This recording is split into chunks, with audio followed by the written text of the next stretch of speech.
Halo teman-teman kos-kosan, gimana kabar kalian? Baik-baik saja kan? Setelah di video sebelumnya Abdikos membuat video teori mengenai Gojo yang akan bangkit kembali sebagai roh kutukan dengan beberapa bukti ambigu yang ada di chapter 236.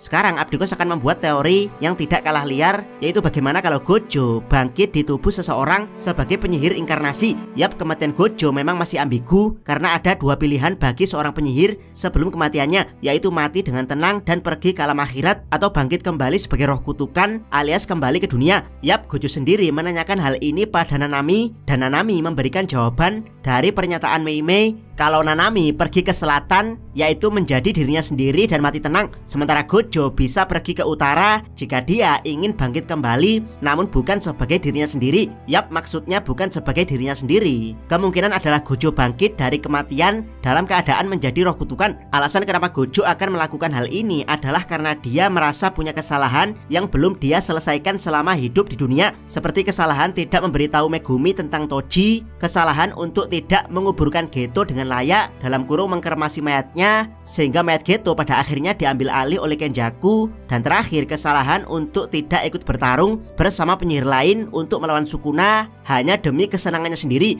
Yap, Gojo sebenarnya bisa mengeroyok Sukuna bersama dengan penyihir lain karena tidak ada sumpah pengikat yang membuat para penyihir tidak boleh mengintervensi, tapi dia tetap ngeyel untuk melawan Sukuna sendirian meski dia tahu kalau Sukuna sangat kuat. Tujuan Gojo adalah untuk mencari kesenangan demi mengukur seberapa jauh kemampuannya sebagai yang terkuat, dan ya, Gojo akhirnya puas karena dia tahu di mana batasan dia sebagai yang terkuat. Tapi Nanami mengkritik hal ini, di mana Gojo harusnya tidak boleh bertindak sok samurai yang selalu merasa sendirian. Gojo harus yakin kalau ada orang-orang yang mau dan ingin membantunya. Buktinya bahkan sebelum kematian Gojo tidak ditinggal sendirian, melainkan semua teman-teman yang mati sebelum dia datang untuk menyemangatinya. Yap, Abdikos yakin Gojo sangat-sangat menyesali sikapnya yang selalu merasa sendirian. Gojo pasti ingin bangkit kembali ke dunia dan bertarung bersama dengan murid-muridnya. Dari sinilah energi negatif dari penyesalan akan menciptakan kutukan Gojo untuk kembali bangkit ke dunia, atau mungkin Gojo mengutuk dirinya sendiri untuk bangkit ke dunia.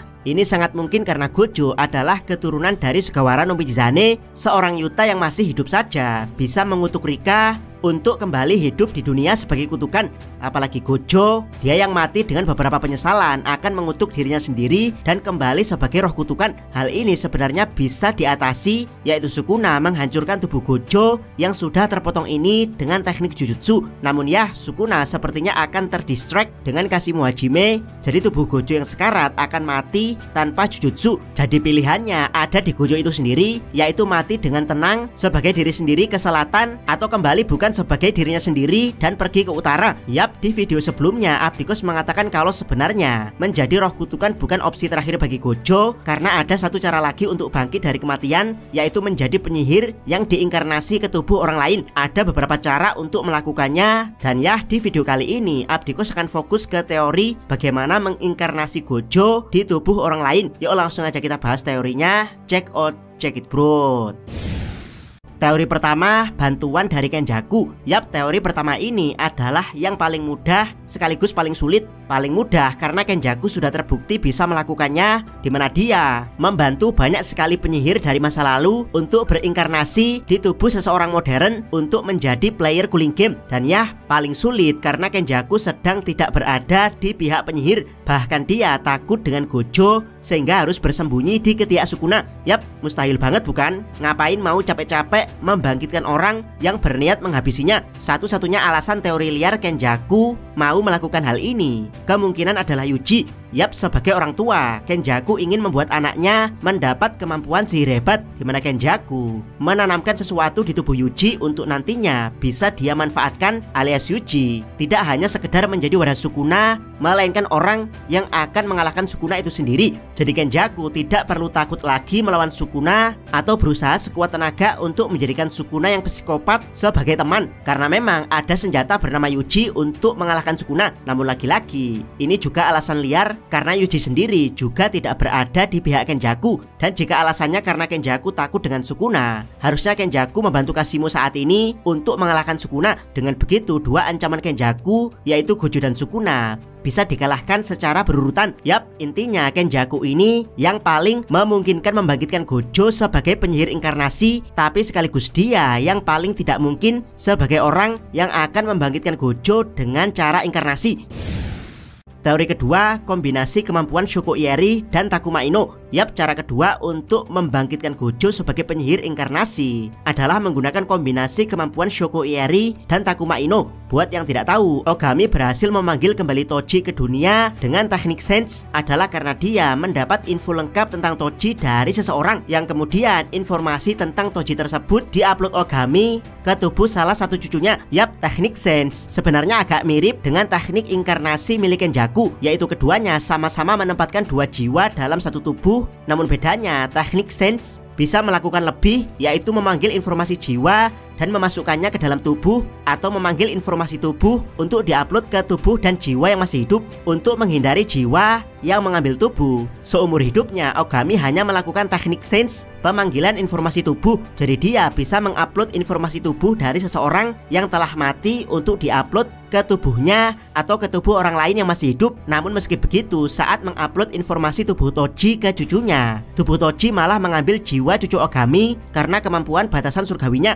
Dan ya, di kelompok penyihir kemungkinan ada dua orang yang bisa melakukan hal ini, yaitu Shoko Ieri dan Takuma Ino. Kenapa Shoko Ieri? Karena sebagai dokter, dia bisa mengulik informasi detail tentang tubuh Gojo atau informasi tentang jiwa Gojo. Sedangkan Takuma Ino, dia bisa melakukan teknik sense, atau lebih tepatnya menjadi perantara dari teknik sense saat dia menutup wajahnya. Ya, walaupun selama ini yang dia panggil hanya roh para Auspicious Beast, tapi ya, bagaimana kalau ternyata Takuma Ino juga bisa memanggil roh layaknya Ogami dengan bermodalkan semua informasi tentang Gojo Satoru yang telah dia dapatkan dari Shoko Ieri? Yap, ini kemungkinan bisa terjadi. Ya, meskipun lagi-lagi punya beberapa kendala utama, seperti siapa tubuh yang tepat untuk mengupload informasi tentang Gojo. Dan juga sekarang keadaannya sedang genting, alias Shoko Ieri belum tentu punya waktu untuk mengulik informasi tentang tubuh Gojo. Teori ketiga, kemampuan asli dari Six Eyes. Ini adalah teori yang benar-benar teori alias tidak ada acuannya, yaitu bagaimana kalau Six Eyes ternyata bisa dijadikan objek sumpah pengikat untuk ditukarkan dengan tubuh Gojo sebagai objek kutukan. Yap, sumpah pengikat atau binding vow adalah perjanjian setara antara seseorang dengan orang lain atau seseorang dengan dirinya sendiri. Yap, benar sekali, sumpah pengikat juga bisa dilakukan dengan dirinya sendiri, seperti Hakari yang harus mengorbankan tangannya untuk selamat dari ledakan, atau Kenjaku yang tidak bisa menyembuhkan luka di dahinya karena itu adalah sumpah pengikat. Yap, bagaimana kalau Gojo juga bisa membuat sumpah pengikat dengan Six Eyes-nya sendiri, karena Six Eyes adalah mata yang luar biasa spesial. Jadi Abikos rasa menjadikan Six Eyes sebagai objek sumpah pengikat untuk ditukar dengan tubuh yang menjadi objek kutukan adalah sesuatu yang setara. Dengan begitu, kemampuan Six Eyes tidak akan hilang bahkan setelah Gojo mati, kecuali objek kutukan Gojo dimusnahkan terlebih dahulu sebelum diinkarnasi ke tubuh orang lain. Teori keempat, kemampuan jiwa dan wadah milik Itadori Yuji. Sebenarnya teori ini adalah gabungan dari semua teori yang ada. Yap, Yuji punya dua hal yang masih misterius, yaitu kemampuan dia sebagai wadah yang siap memakan apapun untuk menjadikan dia lebih kuat, dan yang kedua, informasi tentang jiwa untuk Yuji dari Yuki Tsukumo. Yap, intinya Yuji adalah simbol dari wadah dan jiwa itu sendiri. Yap, bagaimana jika Yuji dijadikan wadah untuk mengupload informasi tentang tubuh dan jiwa Gojo melalui perantara teknik sense milik Takuma Ino? Atau mungkin bagaimana jika Yuji memakan objek kutukan hasil dari Gojo melakukan sumpah pengikat dengan Six Eyes, alias Yuji memakan objek kutukan Gojo? Yap, apakah ini bisa terjadi?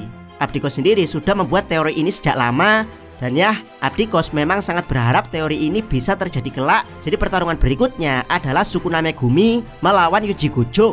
Kalau ini menurut Abdikos akan lumayan seimbang, mengingat tubuh Yuji sudah tercetak sebagian dari kekuatan Sukuna. Dan mungkin inilah alasan kenapa Yuji tidak mempan dengan tebasan Sukuna, karena tubuh Yuji sebagai mantan wadah Sukuna sudah beradaptasi dengan tebasan Sukuna itu sendiri. Bagaimana menurut teman-teman? Silahkan tuliskan komentar kalian di bawah.